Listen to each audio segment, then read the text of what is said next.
ಕರ್ನಾಟಕ ರಾಜ್ಯದ ಎಲ್ಲ ಆತ್ಮೀಯ ಸ್ಪರ್ಧಾ ಮಿತ್ರ ನಮಸ್ಕರಿಸುತ್ತಾ, ಹಾಗಾದ್ರೆ ಇವತ್ತಿನ ವಿಷಯ ವಸ್ತುನೇ ಯಾವುದು ಅಂತ ಹೇಳಕ್ಕಿದ್ರ ಭಾರತದ ಸಂವಿಧಾನ ಅಂತೇಳಿ ನೋಡ್ತೀವಿ. ಹಾಗಾದ್ರೆ ಭಾರತ ಸಂವಿಧಾನದಾಗ ನಮಗ ಈ ಯಾವುದೇ ಸ್ಪರ್ಧಾತ್ಮಕ ಪರೀಕ್ಷೆಯನ್ನು ಬರೆಯುತ್ತಿರುವ ಸ್ಪರ್ಧಾರ್ಥಿಗಳು ತಮ್ಮ ಗಮನದಲ್ಲಿಟ್ಟುಕೊಂಡು ಭಾರತ ಸಂವಿಧಾನವನ್ನು ಸಂಕ್ಷಿಪ್ತವಾಗಿ ಅಧ್ಯಯನವನ್ನು ಮಾಡಬೇಕು. ಸುಮಾರು 16ರಿಂದ 17 ಕ್ವಶನ್ಗಳನ್ನು ಕೇಳುವ ಸಾಧ್ಯತೆ ಇರ್ತದೆ. ಅದ್ರಾಗ ಫಸ್ಟ್ ನಾವು ಏನು ಅಂತ ಹೇಳಿಕ್ಕಿದ್ರ ಈ ಸಂಸತ್ತು ಏನನ್ನು ಒಳಗೊಂಡಿದೆ ಅಂತ ಹೇಳಿಕ್ಕಿದ್ರ ರಾಜ್ಯಸಭಾ, ಲೋಕಸಭಾ ಮತ್ತು ರಾಷ್ಟ್ರಪತಿ. ಹಾಗಾದ್ರೆ ಸಂಸತ್ತಿನ ಬಗ್ಗೆ ತಿಳಿಸುವ ಆರ್ಟಿಕಲ್ ನಾವು 79 ಅಂತೇಳಿ ನೋಡ್ತೀವಿ. ಹಾಗಾದ್ರೆ ರಾಜ್ಯಸಭೆ 80, ಲೋಕಸಭೆ 80 ಅಂತಂತೇಳಿ ತಿಳಿಸ್ತದೆ. ಹಾಗಾದ್ರೆ ಇದರಲ್ಲಿ ನಾವು ರಾಜ್ಯಸಭಾ ಮತ್ತು ಲೋಕಸಭಾ ಒಂದು ಅಪ್ಪರ್ ಹೌಸ್ ಅಂತ ಹೇಳೋದು, ಇನ್ನೊಂದು ಲೋವರ್ ಹೌಸ್ ಅಂತ ಹೇಳದ. ಒಂದಕ್ಕ ನಾವು ಮೇಲ್ಮನೆ ಅಂತ ಹೇಳಿ ಕರಿಬೇಕು, ಇನ್ನೊಂದಕ್ಕ ಕೆಳಮನೆ ಅಂತ ಹೇಳಿ ಕರಿಬೇಕು. ಇವೆರಡು ಬಹಳ ಇಂಪಾರ್ಟೆಂಟ್. ಹಾಗಾದ್ರೆ ಇದರಲ್ಲಿ ಏನು ಅಂತ ಹೇಳಿಕ್ಕಿದ್ರ ನಾವು ರಾಜ್ಯಸಭೆ ಮತ್ತು ಲೋಕಸಭೆ ಬಗ್ಗೆ ಸಂಕ್ಷಿಪ್ತವಾಗಿ ಮಾಹಿತಿಯನ್ನ ತಿಳ್ಕೊಳ್ಬೇಕು. ರಾಜ್ಯಸಭೆಗೆ ನಾವು ಅಪ್ಪರ್ ಹೌಸ್ ಅಂತ ಹೇಳಿ ಕರೆದ್ರ ಲೋಕಸಭೆಗೆ ನಾವು ಲೋವರ್ ಹೌಸ್ ಅಂತ ಹೇಳಿ ಕರಿಬೇಕು. ಅಂದ್ರ ಇದು ಕೆಳಮನೆ, ಇದು ಮೇಲ್ಮನೆ ಅಂತ ಹೇಳಿ ಎರಡರ ಬಗ್ಗೆನು ಸಂಪೂರ್ಣವಾಗಿ ಮಾಹಿತಿಯನ್ನು ತಮ್ಮಂತೆ ಇರತಕ್ಕದ್ದು. ಹಾಗಾದ್ರೆ ವಿಶೇಷವಾಗಿ ಇಲ್ಲಿ ಏನು ಉತ್ತರ ಫೋಕಸ್ ಮಾಡಿ ಎಕ್ಸಾಮ್ ಕೇಳ್ತಿರ್ತಾನ, ತಮ್ಮ ಗಮನದಲ್ಲಿಟ್ಟುಕೊಂಡು ಓದಬೇಕಾಗ್ತದ. ಹಾಗಾದ್ರೆ ಇವೆರಡು ಎದರ ಒಳಗೊಂಡವ ಅಂತ ಹೇಳಿಕ್ಕಿರ ಸಂಸತ್ತಿನಲ್ಲಿ ಒಳಗೊಂಡ ಒಂದು ರಾಜ್ಯಸಭೆ, ಲೋಕಸಭೆ. ಹಾಗಾದ್ರೆ ಪಾರ್ಲಿಮೆಂಟ್ ಎಷ್ಟನೇ ಆರ್ಟಿಕಲ್ ಹೇಳುತ್ತದೆ ಅಂತ ಹೇಳಿಕೆ 79. 80 ರಾಜ್ಯಸಭೆ, 81 ಲೋಕಸಭೆ ಬಗ್ಗೆ ಸಂಪೂರ್ಣವಾಗಿ ಮಾಹಿತಿಯನ್ನು ಇರಬೇಕು. ರಚನೆ ಗೊತ್ತಿರಬೇಕು, ಸದಸ್ಯರ ಸಂಖ್ಯೆ ಗೊತ್ತಿರಬೇಕು, ಅಧಿಕಾರ ಗೊತ್ತಿರಬೇಕು, ಅದರ ಕಾರ್ಯಗಳು ಗೊತ್ತಿರಬೇಕು, ನೆಕ್ಸ್ಟ್ ಉಪಯೋಗ ಮತ್ತು ಮಹತ್ವವಾಗಿರ್ತಕ್ಕಂಥ ಮಾಹಿತಿಯನ್ನು ಒಳಗೊಂಡಿರ್ತದೆ. ಹಾಗಾದ್ರೆ ನಾವು ಇಲ್ಲಿ ಫಸ್ಟ್ ನೋಡೋದಾದ್ರೆ ಏನು ಅಂತ ಹೇಳಿಕ್ಕಿದ್ರ ಪಾರ್ಲಿಮೆಂಟ್ ಬಗ್ಗೆ ತಿಳಿಸುವ ಆರ್ಟಿಕಲ್ 79, ರಾಜ್ಯಸಭೆ 80, ಲೋಕಸಭೆ 81. ಫಸ್ಟ್ ನಾವು ರಾಜ್ಯಸಭೆಗೆ ಕೌನ್ಸಿಲ್ ಆಫ್ ಸ್ಟೇಟ್ ಅಂತ ಹೇಳಿ ಕರಿತೇವೆ, ಅಂದ್ರ ರಾಜ್ಯಗಳ ಪರಿಷತ್ತು ಎಂದರ್ಥ. ಲೋಕಸಭೆಗೆ ನಾವು ಹೌಸ್ ಆಫ್ ದಿ ಪೀಪಲ್ ಅಂತ ಹೇಳಿ ಕರಿತೇವೆ, ಅದಕ್ಕ ನಾವು ಜನತಾ ಸದನ ಅಂತ ಹೇಳಿ ಕರಿತೇವೆ. ಸಂಪೂರ್ಣವಾಗಿ ಜನರಿಂದ ಆಯ್ಕೆಯಾಗಿರ್ತಕ್ಕಂಥ ಈ ಸದಸ್ಯರನ್ನ ಒಳಗೊಂಡಿರ್ತ, ಆದ ಕಾರಣಕ್ಕ ಇದಕ್ಕೆ ನಾವು ಜನತಾ ಸದನ ಅಂತ ಹೇಳಿ ಕರಿಬೇಕು. ಫಸ್ಟ್ ನಾವು ಓದೋದಾದ್ರೆ ಏನು ಅಂತ ಹೇಳಿಕ್ಯಾರ ಫಸ್ಟ್ ನಾವು ರಾಜ್ಯಸಭೆ ಅಂತೇಳಿ ಅದ. ಫಸ್ಟ್ ನಾವು ಅಧ್ಯಯನ ಮಾಡೋದ್ರೆ ನಾವು ರಾಜ್ಯಸಭೆ. ರಾಜ್ಯಸಭೆಗೆ ನಾವು ಕೌನ್ಸಿಲ್ ಆಫ್ ಸ್ಟೇಟ್ ಅಂತ ಹೇಳಿ ಕರಿತೇವೆ. ಹಾಗಾದ್ರೆ ಇನ್ನೊಂದು ಲೋಕಸಭೆ ಅಂತ ಹೇಳದ. ಬಹಳ ಚಲೋ ಗಮನದಾಗ ಇಟ್ಕೊಂಡು ಅಧ್ಯಯನ ಮಾಡ್ಬೇಕಾಗ್ತದ. ಹಾಗಾದ್ರೆ ಲೋಕಸಭೆಗೆ ಕೆಳಮನೆ ಅಂತಾರ, ರಾಜ್ಯಸಭೆಗೆ ಮೇಲ್ಮನೆ ಅಂತಾರ. ಇದು ಅಪ್ಪರ್ ಹೌಸ್, ಅದು ಲೋವರ್ ಹೌಸ್. ಇಲ್ಲಿ ಹಾಕಿರ್ತಕ್ಕಂಥ ಕಾರ್ಪೆಟ್ ಸುದ್ದಿಗೂ ಬಹಳ ಇಂಪಾರ್ಟೆಂಟ್ ಅದ. ರಾಜ್ಯಸಭೆಯಲ್ಲಿ ಹಾಸಿರ್ತಕ್ಕಂಥ ಕಾರ್ಪೆಟ್ ರೆಡ್ ಕಾರ್ಪೆಟ್ ಆಗಿರ್ತದ. ಹಾಗಾದ್ರೆ ಈ ಲೋಕಸಭೆಯಲ್ಲಿ ಹಾಸಿರ್ತಕ್ಕಂಥ ಕಾರ್ಪೆಟ್ ಗ್ರೀನ್ ಕಾರ್ಪೆಟ್ ಆಗಿರ್ತದ. ಹಾಗಾದ್ರೆ ರಾಜ್ಯಸಭೆ ಎಷ್ಟನೇ ಆರ್ಟಿಕಲ್ ತಿಳಿಸ್ತದ್ರಿ? ನಮಗ ರಾಜ್ಯಸಭೆ 80ನೇ ಆರ್ಟಿಕಲ್ ತಿಳಿಸ್ತದ. ಹಾಗಾದ್ರೆ ಲೋಕಸಭೆ ಎಷ್ಟನೇ ಆರ್ಟಿಕಲ್ ತಿಳಿಸ್ತದ್ರಿ? 81ನೇ ಆರ್ಟಿಕಲ್ ಲೋಕಸಭೆ ಬಗ್ಗೆ ಹೇಳ್ತದ. ಹಾಗಾದ್ರೆ ಪಾರ್ಲಿಮೆಂಟ್ ನ ಬಗ್ಗೆ ಎಷ್ಟನೇ ಆರ್ಟಿಕಲ್ ತಿಳಿಸ್ತದ್ರಿ? 79ನೇ ಆರ್ಟಿಕಲ್. ಇದಕ್ಕ ನಾವು ಸಂಸತ್ತು ಅಂತ ಹೇಳಿ ಕರಿತೇವೆ. ಸಂಸತ್ತು ಏನೇನು ಒಳಗೊಂಡಿದೆ? ರಾಜ್ಯಸಭೆ, ಲೋಕಸಭೆ ಮತ್ತು ರಾಷ್ಟ್ರಪತಿಯನ್ನು ಒಳಗೊಂಡದು. ಭಾರತ ರಾಷ್ಟ್ರಪತಿಗಳು 52ನೇ ಆರ್ಟಿಕಲ್ ಭಾರತಕ್ಕೆ ಒಬ್ಬ ರಾಷ್ಟ್ರಪತಿ ಇರತಕ್ಕದ್ದು ಅಂತ ಹೇಳ್ತದೆ. ಹಾಗಾದ್ರೆ ಇಲ್ಲಿ ಏನೇನು ಮಾಹಿತಿಯನ್ನು ಗೊತ್ತಿರಬೇಕು. ರಾಜ್ಯಸಭೆಗೆ ಆರ್ಟಿಕಲ್ 80 ವಿಧಿ ಅಂದ್ರೆ ಒಂದೇ, ಆರ್ಟಿಕಲ್ ಅಂದ್ರೆ ಒಂದೇ. ಲೋಕಸಭೆ 81, ಇದಕ್ಕ ನಾವು ಕೌನ್ಸಿಲ್ ಆಫ್ ಸ್ಟೇಟ್ ಅಂತೇವೆ, ಅಂದ್ರೆ ರಾಜ್ಯದ ಪರಿಷತ್ ಅಂತಾರ. ಲೋಕಸಭೆ ಹೌಸ್ ಆಫ್ ದಿ ಪೀಪಲ್ ಅಂತಾರ, ಅದಕ್ಕೆ ಜನತಾ ಸದನ ಅಂತೇಳಿ ಕರೀತಾರ. ರಾಜ್ಯಸಭೆ ಇದು ಯಾರಿಂದ ಒಳಗೊಂಡಿರುತ್ತದೆ? ಇದೆಲ್ಲ ಹಿರಿಯರೇ ಇರ್ತಾರ. ಹಾಗಾದ್ರೆ ನಾವ್ ಇದಕ್ಕ ಹಿರಿಯರ ಸದನ ಅಂತೇಳಿ ಕರಿಬೇಕು. ಇದಕ್ಕ ಎಂತ ಸದನ ಅಂತ ಹೇಳಿ ಕರೀತಾರ್ರಿ? ಹಿರಿಯರ ಸದನ. ಹಾಗಾದ್ರೆ ಲೋಕಸಭೆ ಇದಕ್ಕೆ ಎಂತ ಸದನ ಅಂತ ಹೇಳಿ ಕರೀತಾರೆ? ಇದಕ್ಕ ಕಿರಿಯರ ಸದನ ಅಂತಾರ. ಇದಕ್ಕ ನಾವು ಕಿರಿಯರ ಸದನ ಅಂತ ಹೇಳಿ ಕರಿಬೇಕು.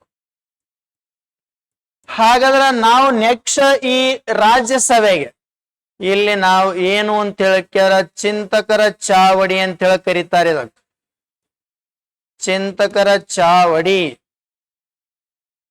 ಹಾಗಾದ್ರೆ ಚಿಂತಕರ ಚಾವಡಿ ಯಾವುದು ಅಂತ ಹೇಳಕ್ಯಾರ? ರಾಜ್ಯಸಭೆಗೆ ನಾವು ಚಿಂತಕರ ಚಾವಡಿ ಅಂತ ಹೇಳಿ ಕರಿತೇವೆ. ಹಾಗಾದ್ರೆ ಲೋಕಸಭೆ ನಾವ್ ಏನಂತ ಹೇಳಿ ಕರಿತೇವ್ರಿ? ಜನತಾ ಸದನ ಅಂತ ಹೇಳಿ ಕರಿತೇವೆ. ಜನತಾ ಸದನ, ಜನತಾ ಸದನ ಅಂತ ಹೇಳಿ ಕರಿತೇವೆ. ಹಾಗಾದ್ರೆ ರಾಜ್ಯಸಭೆ ಇದು ವಿಸರ್ಜನೆ ಆಗ್ತದೇನ್ರಿ? ಯಾವುದೇ ಕಾರಣಕ್ಕ ವಿಸರ್ಜನೆ ಆಗೋದಿಲ್ಲ. ಹಾಗಾದ್ರೆ ಈ ಲೋಕಸಭೆ ವಿಸರ್ಜನೆ ಆತೇನ್ರಿ? ಹಾ, ವಿಸರ್ಜನೆ ಆಗ್ತದ. ಪ್ರತಿ 5 ವರ್ಷಕ್ಕೊಂದ್ಸಲ ವಿಸರ್ಜನೆ ಆಗ್ತದ. ಹಾಗಾದ್ರೆ ಆಡಳಿತದಲ್ಲಿ ಏನಾದರೂ ಲೋಪದೋಷಗಳು ಕಂಡು ರಾಷ್ಟ್ರಪತಿ ಹುದ್ದೆಗೂ ವಿಸರ್ಜನೆ ಮಾಡಬಹುದು. ಪ್ರತಿ 5 ವರ್ಷಕ್ಕೊಂದ್ಸಲ ಎಲ್ಲಾ ಸದಸ್ಯರು ಮೆಂಬರ್ ಆಫ್ ಪಾರ್ಲಿಮೆಂಟ್ ಅಂತ ಹೇಳಿ ಕರೀತಾರೆ, MP ಅಂತ ಹೇಳಿ ಕರೀತಾರೆ. ಹಾಗಾದ್ರೆ 5 ವರ್ಷಕ್ಕೊಂದ್ಸಲ ಎಲ್ಲಾ ಸದಸ್ಯರು ಚುನಾವಣೆಗೆ ಹೋಗ್ತಾರೆ. ಹಾಗಾದ್ರೆ ಇಲ್ಲಿ ನಡೀತಕ್ಕಂಥ ಚುನಾವಣೆ ಯಾವುದು? ಹಾಗಾದ್ರೆ ಇಲ್ಲಿ ನಡೀತಕ್ಕಂಥ ಚುನಾವಣೆನೇ ಪರೋಕ್ಷ ಚುನಾವಣೆ. ಯಾವ ಚುನಾವಣೆ ಮೂಲಕ? ಆಯ್ಕೆ ಅಂತ ಹೇಳಿ ಕೇಳ್ತಾರ, ಪರೋಕ್ಷ. ಹಾಗಾದ್ರೆ ಪರೋಕ್ಷ ಚುನಾವಣೆಗಳ ಮೂಲಕ ಆಯ್ಕೆ ಆಗ್ತಾರಲ್ಲ, ಹಾಗಾದ್ರೆ ನಾವ್ ಇದಕ್ಕೆ ಮತ ಹಾಕ್ತೇವೇನ್ರಿ? ಮತ ಹಾಕಲ್ಲ. ಹಾಗಾದ್ರೆ ನಮ್ ಪರವಾಗಿ ಯಾರು ಹಾಕ್ತಾರ್ರಿ? MLA, member of legislative assembly ಅಂತ ಹೇಳಿ ಕರೀತಾರೆ ಅವ್ರಿಗೆ. ರಾಜ್ಯ ವಿಧಾನಸಭೆ ಸದಸ್ಯರು ರಾಜ್ಯಸಭೆ ಸದಸ್ಯರ ಆಯ್ಕೆಯಲ್ಲಿ ಮತವನ್ನು ಚಲಾಯಿಸ್ತಾರೆ. ಹಾಗಾದ್ರೆ ಇದೆಂತ ಚುನಾವಣೆ? ಪರೋಕ್ಷ. ಹಾಗಾದ್ರೆ ಲೋಕಸಭಾ ಸದಸ್ಯರ ಚುನಾವಣೆ ಎಂತದ್ದು ಅಂತ ಹೇಳಿ ಕೇಳ್ತಾರ. ಇದು ಪ್ರತ್ಯಕ್ಷ ಚುನಾವಣೆ ಅದ. ಹಾಗಾದ್ರೆ ಇದ ಚುನಾವಣೆ ಯಾವ್ದು ಕೇಳ್ತಾರ? ಪ್ರತ್ಯಕ್ಷ ಚುನಾವಣೆ. ಹಾಗಾದ್ರೆ ನೇರವಾಗಿ ನಾವೇ ಮತಗಟ್ಟೆ ಹೋಚಿಲ್ಲ ಏನು ಅಂತ ಚುನಾವಣೆಯನ್ನು ಪ್ರತಿನಿಧಿಗಳು ಆಯ್ಕೆ ಮಾಡ್ತೇವೆ. ಹಾಗಾದ್ರೆ MP, ಮೆಂಬರ್ ಆಫ್ ಪಾರ್ಲಿಮೆಂಟ್. ಹಾಗಾದ್ರೆ ಈ ಮೆಂಬರ್ ಆಫ್ ಪಾರ್ಲಿಮೆಂಟ್ ಅವರನ್ನು ಸಂಸದರು ಅಂತ ಹೇಳಿ ಕರಿಬೇಕ್ರಿ. ಹಾಗಾದ್ರೆ ಲೋಕಸಭಾ ಸದಸ್ಯರನ್ನು ನಾವು ಸಂಸದರು ಅಂತ ಹೇಳಿ ಕರಿಬೇಕು. ರಾಜ್ಯ ವಿಧಾನಸಭೆ ಸದಸ್ಯರು ನಾವು ಶಾಸಕರು ಅಂತ ಹೇಳಿ ಕರಿಬೇಕು. ಇದು ಗೊತ್ತಿರಬೇಕು. ಹಾಗಾದ್ರೆ ಪ್ರತ್ಯಕ್ಷ ಚುನಾವಣೆಯ ಮೂಲಕ MP ಗಳನ್ನ ಆಯ್ಕೆ ಮಾಡ್ತೇವೆ ನಾವು. ಹಾಗಾದ್ರೆ ಈ ಪ್ರತ್ಯಕ್ಷ ಚುನಾವಣೆ ಅಂತ ಜನರಿಂದ ಆಯ್ಕೆ ಆಗ್ತಾರೆ ಅವ್ರು. ಹಾಗಾದ್ರೆ ಇವರಿಗೆ ಆಯ್ಕೆ ಮಾಡೋರೆ ಯಾರು ಅಂತ ಹೇಳಕ್ಕೆ? ಜನರು. ಎಷ್ಟು ವರ್ಷದ ಅವಧಿಗೆ ಆಯ್ಕೆ ಮಾಡಿ ಕಳಿಸಲಾಗುತ್ತದೆ? 5 ವರ್ಷ. ಹಾಗಾದ್ರೆ ಇದು ವಿಸರ್ಜನೆ ಆಗ್ತದೇನ್ರಿ? ವಿಸರ್ಜನೆ ಆಗಲ್ಲ. ಅಂದ್ರೆ ಇದೊಂದು ಎಂತ ಸದನ ಅಂತ ಹೇಳಿ ಕೇಳ್ತಾನ? ಖಾಯಂ ಅದ ಇದು. ಹಾಗಾದ್ರೆ ಖಾಯಂ ಸದನ. ಹಾಗಾದ್ರೆ ವಿಸರ್ಜನೆ ಆಗ್ತದೇನ್ರಿ? ವಿಸರ್ಜನೆ ಆಗಲ್ಲ. ಇದೊಂದು ಖಾಯಂ ಸದನ. ಪ್ರತಿ 2 ವರ್ಷಕ್ಕೊಂದ್ಸಲ 1/3 ಸದಸ್ಯರು ಏನು ಉತ್ತರ ನಿವೃತ್ತಿ ಆಗ್ತಾರ. ಹಾಗಾದ್ರೆ ಪ್ರತಿ 2 ವರ್ಷಕ್ಕೊಂದ್ಸಲ 1/3 ಸದಸ್ಯರು ನಿವೃತ್ತಿಯಾಗಿ ಹೊರ ಹೋಗ್ತಾರ. ಆ 1/3 ಸದಸ್ಯರು ಹೊರ ಹೋಗ್ತಾರ, 1/3 ಸದಸ್ಯರು ಒಳಗೆ ಬರ್ತಾರ. 84 ಜನ ಟೋಟಲ್. ಹಾಗಾದ್ರೆ ಇಲ್ಲಿ ಪ್ರತ್ಯಕ್ಷ ಚುನಾವಣೆ ಮೂಲಕ MP ಗಳನ್ನ ಆಯ್ಕೆ ಮಾಡ್ತಾರ, ಜನರ ಆಯ್ಕೆ ಮಾಡ್ತಾರ. ಅಧಿಕಾರಾವಧಿ 5 ವರ್ಷ. ಹಾಗಾದ್ರೆ ಇದು ವಿಸರ್ಜನೆ ಮಾಡ್ಲಕ್ ಬರ್ತದೆ ಏನ್ರಿ? ವಿಸರ್ಜನೆ ಮಾಡ್ಲಕ್ ಬರ್ಲಿದು. ಹಾಗಾದ್ರೆ ಲೋಕಸಭೆ ವಿಸರ್ಜನೆ ಮಾಡ್ಬೋದೇನ್ರಿ? ವಿಸರ್ಜನೆ ಮಾಡಬಹುದು. ಆರ್ಟಿಕಲ್ 85 ಪ್ರಕಾರ ರಾಷ್ಟ್ರಪತಿಗಳು ಲೋಕಸಭೆಯನ್ನು ವಿಸರ್ಜನೆ ಮಾಡ್ಲಕ್ ಅವಕಾಶ ಕೊಟ್ಟಾರ. ಹಾಗಾದ್ರೆ ಅಲ್ಲ ಆರ್ಟಿಕಲ್ ಬಹಳ ಇಂಪಾರ್ಟೆಂಟ್ ಅವ. 85, 86, 87. 85 ಲೋಕಸಭಾವನ್ನು ವಿಸರ್ಜನೆ ಮಾಡಬಹುದು. 86 ಅಧಿವೇಶನ ಕರೆಯುವ ಮುಂದೂಡುವ.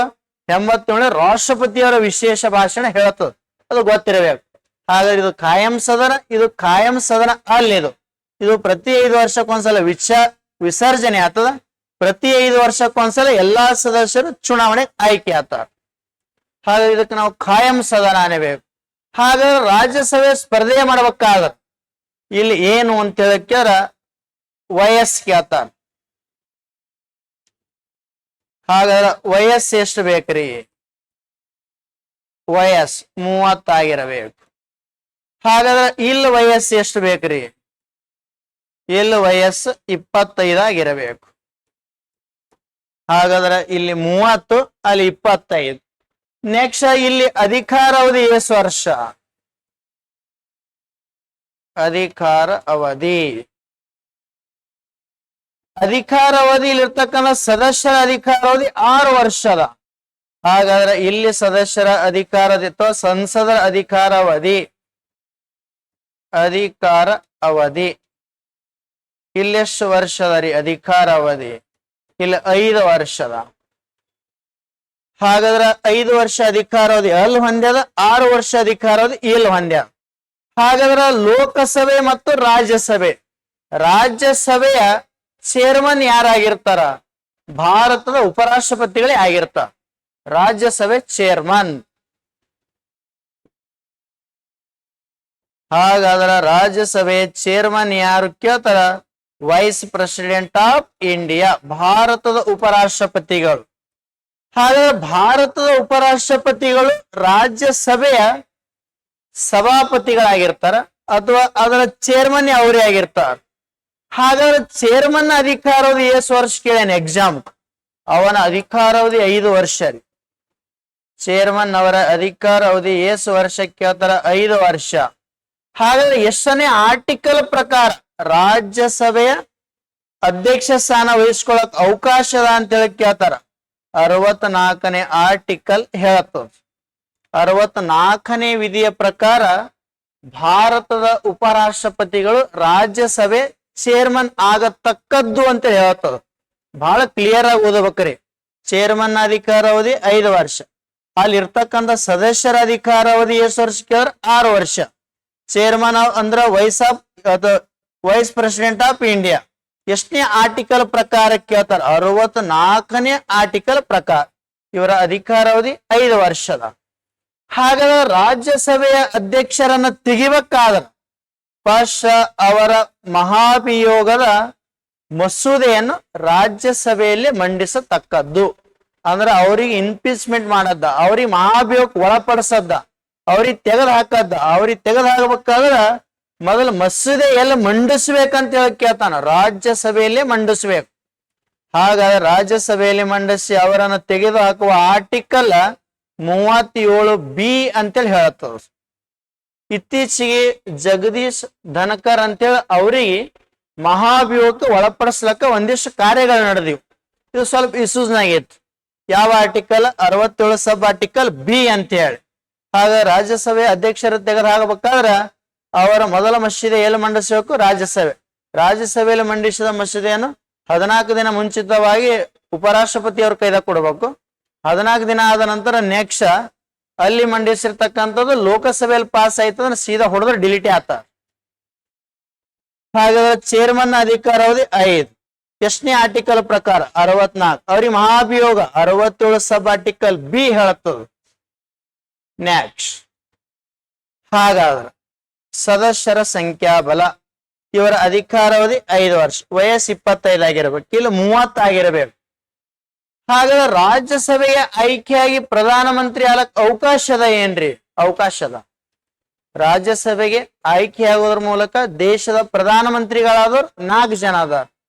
ಫಸ್ಟ್ ಐ ಗಾಂಧಿ ಅವರು, ಆಮೇಲೆ HD ದೇವೇಗೌಡರು, ಅವರಾದ ನಂತರ ಐ.ಕೆ. ಗುಜ್ರಾಲ್ ಅಂತೇಳಿ, ಆಮೇಲೆ ಡಾಕ್ಟರ್ ಮನಮೋಹನ್ ಸಿಂಗ್ ಅಂತೇಳಿ ಅವರು ರಾಜ್ಯಸಭೆಗೆ ಆಯ್ಕೆ ಮಾಡೋದ್ರ ಮೂಲಕ ದೇಶದ ಪ್ರಧಾನಮಂತ್ರಿಯನ್ನು ಅತ್ಯುನ್ನತ ಹುದ್ದೆಗೆ ಏರಿದವ್ರ ಸಂಖ್ಯೆ 4. ಇಂದಿರಾ ಗಾಂಧಿ ಅವರು, ಐ.ಕೆ. ಗುಜ್ರಾಲ್, ಡಾಕ್ಟರ್ ಮನಮೋಹನ್ ಸಿಂಗ್, HD ದೇವೇಗೌಡ, 4 ಜನ ಅದಾರ ನೋಡ್ರಿ. ಹಾಗಾದ್ರೆ ಇಲ್ಲಿರ್ತಕ್ಕಂಥ ಸೀಟ್ಗಳ ಬಗ್ಗೆ ಕೇಳ್ತಾನೆ. ಈಗ ರಾಜ್ಯಸಭೆ ಗರಿಷ್ಠ ಸದಸ್ಯರ ಸಂಖ್ಯೆ. ಹಾಗಾದ್ರೆ ರಾಜ್ಯಸಭೆ ಸದಸ್ಯರ ಗರಿಷ್ಠ ಸಂಖ್ಯೆ ಎಷ್ಟು ಅಂತೇಳಿ ಕೇಳ್ತಾನ. ಆ ಕಾಲಮ್ಮ ಹಿಂಗೆ ಓದಬೇಕ್ರಿ ನೀವು ಕಂಪಲ್ಸರಿ. ಫಸ್ಟ್ ನಾವು ರಾಜ್ಯಸಭೆ ಅಂತೇಳಿ ತಗೊಂಡಿದ್ದೆವು. ಫಸ್ಟ್ ರಾಜ್ಯಸಭೆ ಅಂತೇಳಿ ಇರ್ಲಿ, ಆಮೇಲೆ ಲೋಕಸಭೆ ಅಂತೇಳಿ ಅಧ್ಯಯನ ಮಾಡಿದೆವು. ರಾಜ್ಯಸಭೆ ಆಯ್ತು, ಲೋಕಸಭೆ ಅಂತೇಳಿ ತಗೊಂಡಿದ್ದೆವು. 2 ಕಾಲಮ್ ಸೇಮ್. ಇಲ್ಲೂ ಮತ್ತೆ ಕನ್ಫ್ಯೂಸ್ ಆಗ್ತಾವ ನಿಮಗೆ.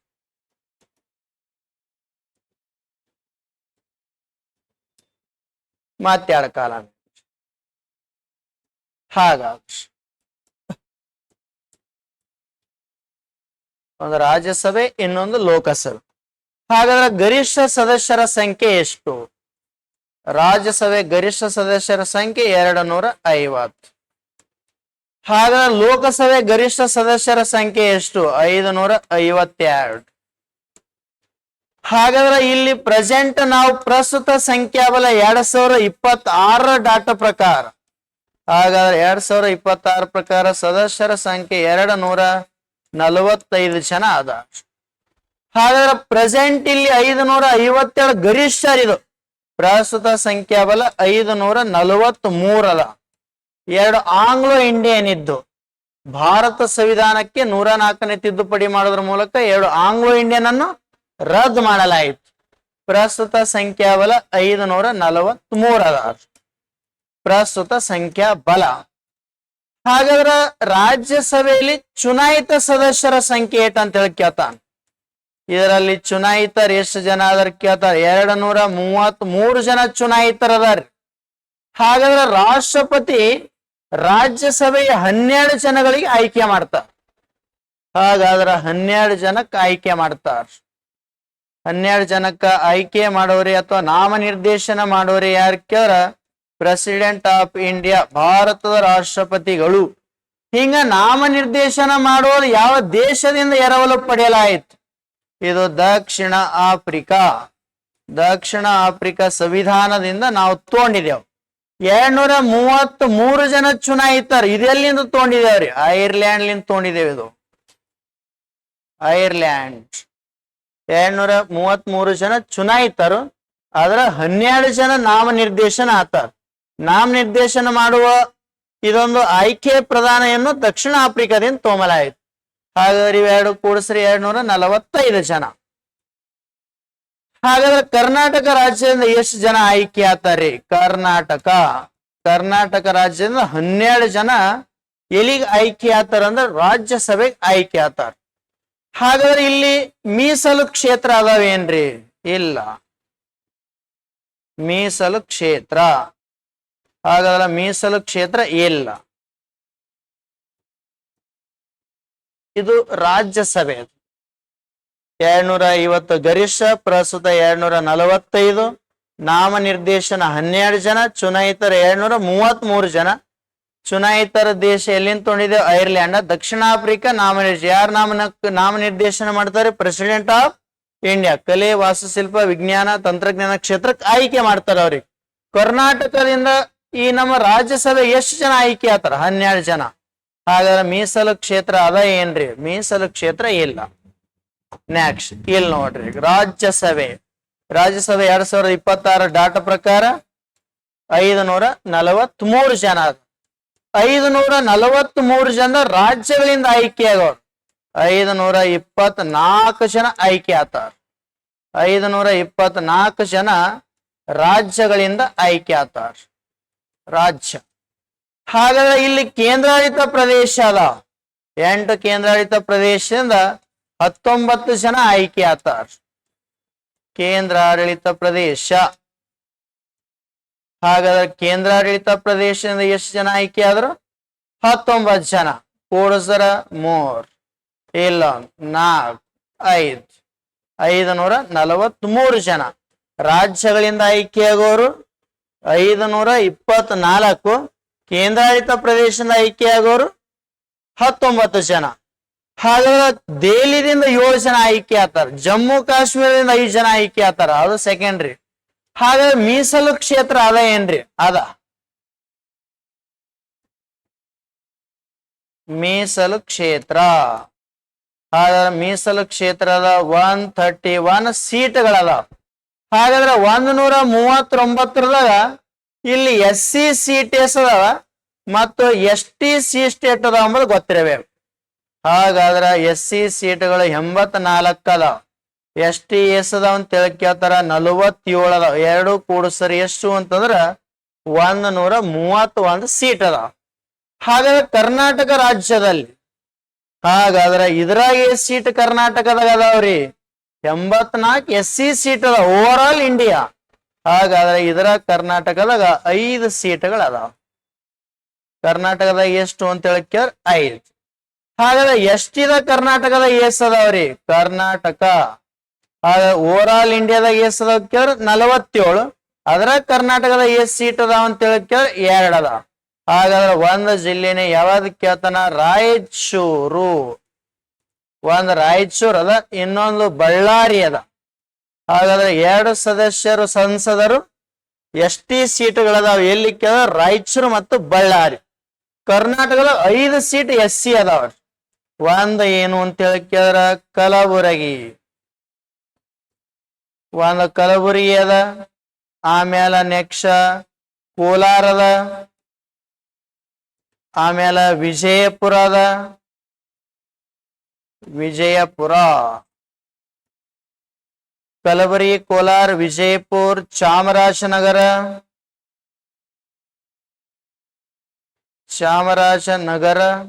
ಆಮೇಲೆ ಚಿತ್ರದುರ್ಗ. ಅಂದ್ರೆ ಈ 5 ಏನು ಅಂತಂದ್ರ SC ಸೀಟ್ ಅದಾವ ಕರ್ನಾಟಕದ. 2 ಮಾತ್ರ SC ಅದಾವ, ಒಂದು ರಾಯಚೂರು ಒಂದು ಬಳ್ಳಾರಿ. Over all ಇಂಡಿಯಾದಾಗೆ 131. ಆದ್ರ ಕರ್ನಾಟಕದಾಗ 5 SC, ST 2, SC ಸೀಟ್ಗಳು 84 ಅದಾವ, ST 47 ಅದ. ಟೋಟಲ್ 131 ಸೀಟ್ ಮೀಸಲು ಇಟ್ಟಾರ. ಹಿಂಗೆಲ್ಲ ಡಾಟಾಗಳನ್ನು ಗೊತ್ತಿರಬೇಕು, ಸಂಪೂರ್ಣವಾಗಿ ಡಾಟಾದ ಬಗ್ಗೆ ಮಾಹಿತಿ ಇರಬೇಕು.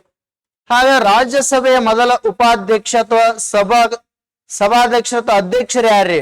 ಡಾಕ್ಟರ್ ಸರ್ವಪಲ್ಲಿ ರಾಧಾಕೃಷ್ಣ. ಪ್ರಸ್ತುತ ಯಾರದಾರಿ? CP ರಾಧಾಕೃಷ್ಣನ್ ಅಂತೇಳಿ.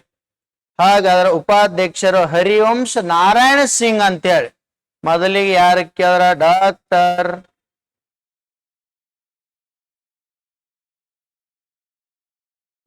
ಡಾಕ್ಟರ್ ಸರ್ವಪಲ್ಲಿ ರಾಧಾಕೃಷ್ಣ ಪಶ್ಚಿಮ. ಹಾಗಾದ್ರೆ ಪ್ರಸ್ತುತ 2026 2026 ಪ್ರೆಸೆಂಟ್ ಯಾರು ಕೇಳ್ತಾರ? CP ರಾಧಾಕೃಷ್ಣ. ಇವರೆಲ್ಲ ಸಂಬಂಧಿಕರೇ ನೋಡ್ರಿ. ನೆಕ್ಸ್ಟ್ ಉಪಾಧ್ಯಕ್ಷ ಅಥವಾ ಉಪಸಭಾಧ್ಯಕ್ಷರು ಯಾರು ಕೇಳ್ತಾರ? ಹರಿವಂಶ ನಾರಾಯಣ ಸಿಂಗ್. ಹಿಂಗ್ ಗೊತ್ತಿರಬೇಕು. ಹಾಗೆ ಲೋಕಸಭಾ ಪ್ರಸ್ತುತ ಸದಸ್ಯರು.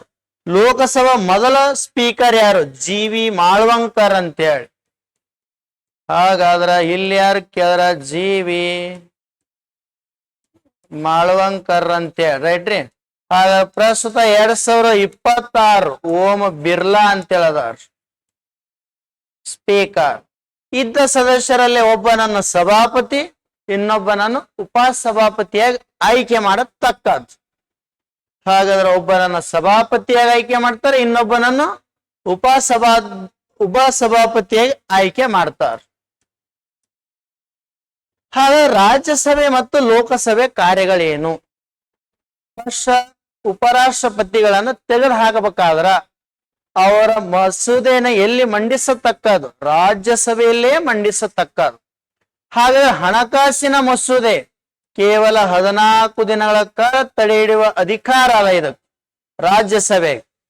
ಹಾಗಾದ್ರೆ ಅದಕ್ಕೆ ನಾವು ಚಿಂತಕರ ಚಾವಡಿ ಅಂತ ಕರಿತೇವ್ರಿ. ಹಾಗಾದ್ರೆ ಸದನದಲ್ಲಿ ಮಂಡಿಸಿರ್ತಕ್ಕಂಥ ಮಸೂದೆಯಲ್ಲಿ ಏನಾದ್ರೂ ಲೋಪದೋಷಗಳು ಕಂಡು ಬಂದಂದ್ರ ಅದನ್ನ ತಿದ್ದುಪಡಿ ಮಾಡ್ಲಕ್ ಮತ್ತೆ ಮರು ಕಳಿಸ್ತಾರ.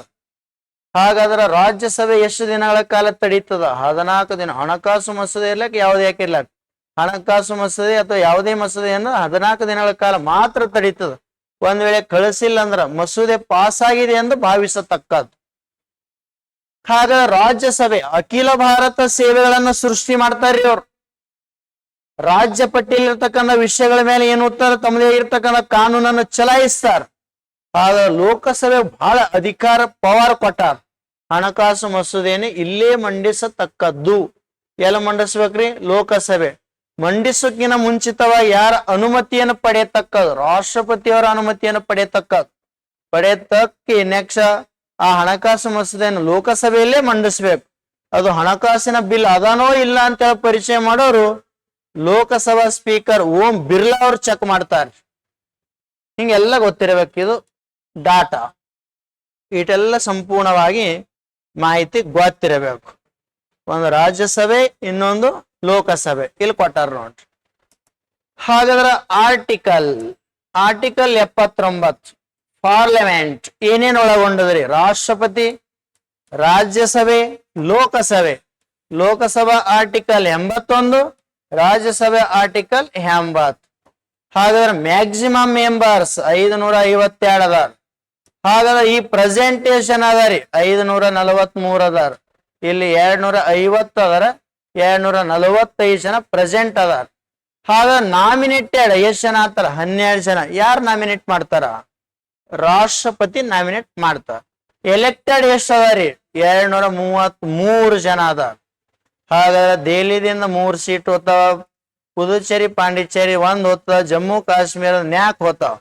ಹಾಗಾದ್ರೆ ಪ್ರಸ್ತುತ ಇದರ ಅಧ್ಯಕ್ಷರು CP ರಾಧಾಕೃಷ್ಣನ್. ಇಲ್ಲಿ ಪ್ರಸ್ತುತ ಸ್ಪೀಕರ್ ಓಂ ಬಿರ್ಲಾ ಅವರದ. ಹಾಗಾದ್ರೆ 524 ಜನ ರಾಜ್ಯಗಳಿಂದ ಆಯ್ಕೆ, 19 ಜನ ಕೇಂದ್ರಾಡಳಿತ ಪ್ರದೇಶ.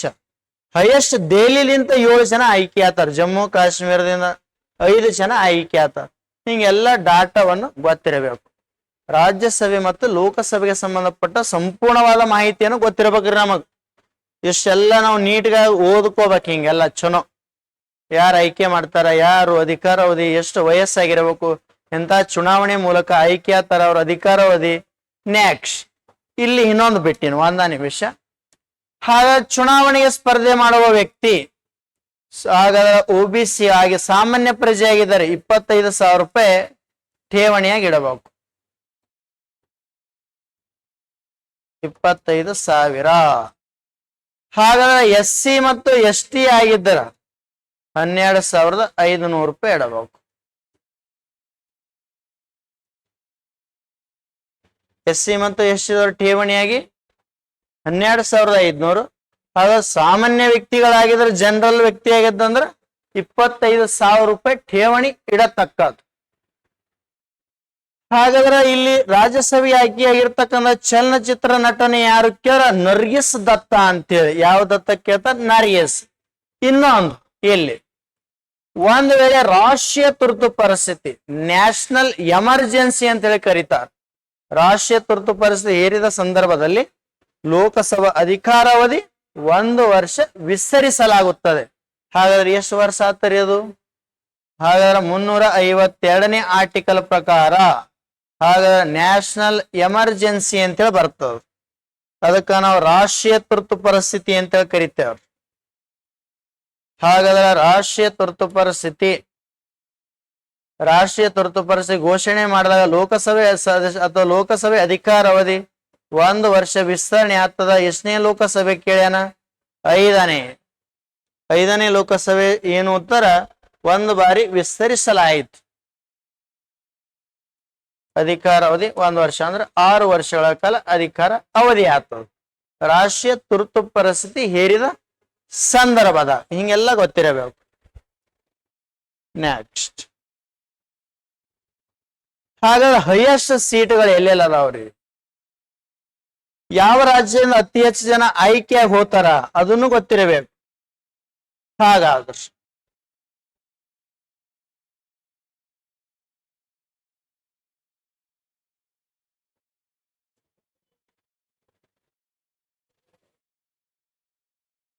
ಅಲ್ಲಿ ನಮ್ಮ ಕರ್ನಾಟಕದಿಂದ MP ಸೀಟ್ಗಳು ಎಷ್ಟು ಅದಾವ? 28 ಅದಾವ ನೋಡ್ರಿ.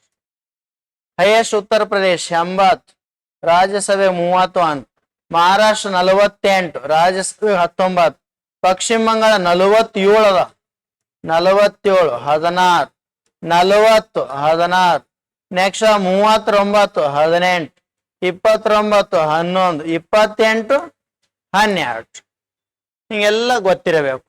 ಯಾವ್ಯಾವ ರಾಜ್ಯದಿಂದ ಎಷ್ಟೇ ಜನ ಲೋಕಸಭೆಗೆ ಆಯ್ಕೆ ಆತಾರ ಮತ್ತು ರಾಜ್ಯಸಭೆಗೆ ಆಯ್ಕೆ ಆತಾರ. ನಮ್ಮ ಕರ್ನಾಟಕ ರಾಜ್ಯದಿಂದ ರಾಜ್ಯಸಭೆಗೆ 12, ಲೋಕಸಭೆಗೆ 28 ಜನ ಆಯ್ಕೆ ಆತಾರ.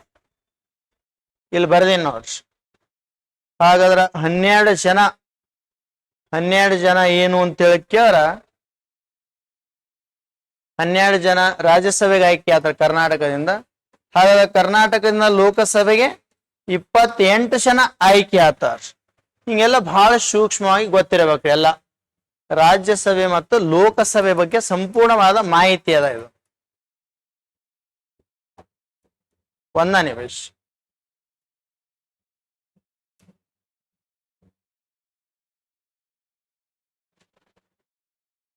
ಇಲ್ಲಿ ಟೆಕ್ಸ್ಟ್ ಬುಕ್ ಕ್ವಶನ್ ಅಂತ ಹೇಳಿ ಬರ್ತಾವ. ಇವನು ಅವಾಗ ಬಿಡಿಸ್ತಿರಬೇಕು. ರಾಜ್ಯಸಭಾ ಮತ್ತು ಲೋಕಸಭಾ. ರಾಜ್ಯಸಭಾ ಮತ್ತು ಲೋಕಸಭೆಗೆ ಸಂಬಂಧಪಟ್ಟಿರ್ತಕ್ಕಂಥ ಒಂದಿಷ್ಟು ಪ್ರಶ್ನೆಗಳು.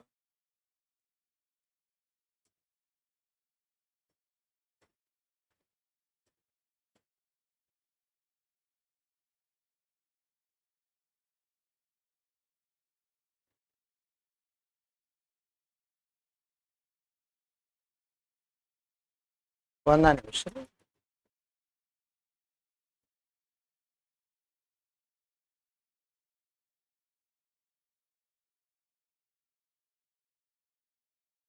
ಹೊಂಟಿಲ್ಲ ಅಲ್ರಿ ಒಂದು ಇರಬೇಡ, ಅದು ಮತ್ತೊಂದು ದಿನ ಕ್ಲಾಸ್ನಾಗ ಹೇಳ್ತೇನೆ. ಇಷ್ಟು ಸಂಪೂರ್ಣವಾಗಿ ಮಾಹಿತಿಯನ್ನು ಗೊತ್ತಿರಬೇಕು. ಇಲ್ಲಿ ಕ್ಲಾಸ್ ಮುಕ್ತಾಯ.